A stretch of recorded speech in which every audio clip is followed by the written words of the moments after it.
Congress party అధికారంలోకి వచ్చినాక చకచక పనులు చేసుకుంటా పోతున్నారు కదా ముఖ్యమంత్రి రేవంత్ సారును అందరు మంత్రులు.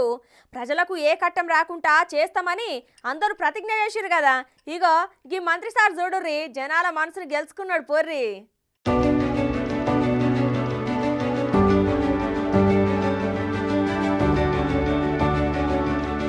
కాంగ్రెస్ పార్టీ అధికారంలోకి వచ్చినప్పటికెళ్ళి ముఖ్యమంత్రి రేవంత్ సారు మంత్రులు అందరూ కూడా మంచి జోస్తోని పనిచేస్తున్న ముచ్చట మనం దినాన్ని చూస్తూనే ఉన్నాం. ఒక గడియ కూడా ఖాళీ లేకుండా ప్రజల కోసమే మేము అని ఫటాఫటా పనులు చేస్తూనే ఉన్నారు.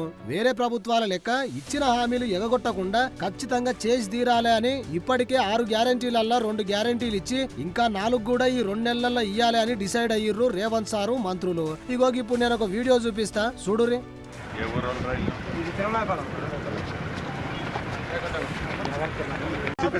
చూపిస్తాను, టెన్షన్ పడబాకరా, టెన్షన్ పడబాక. మన హాస్పిటల్ తీసుకెళ్తున్నారా, ఏం కాదు, ధైర్యంగా ఉండు, ధైర్యంగా ఉండు, అదే పడబాకరా. నేనుండే పో తీసుకెళ్ళి ఫాస్ట్ గా ఏం కావాలో చూడు, ఫస్ట్ ఎయిడ్ చూడు.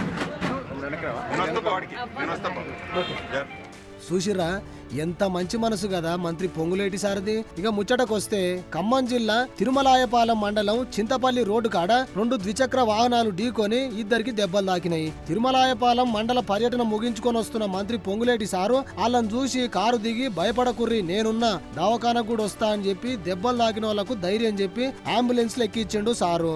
ఏ రోడ్డు దిగితే నా పరపతి ఏమైతుంది అనుకునే లీడర్లను చూసినాం గానీ ఇట్లా జనాల కోసం అర్థం చేసుకునే లీడర్ నువ్వే అన్నా అనుకుంటా కమెంట్లు పెడుతున్నారు ఈ ముచ్చట తెలిసిన జనాలు.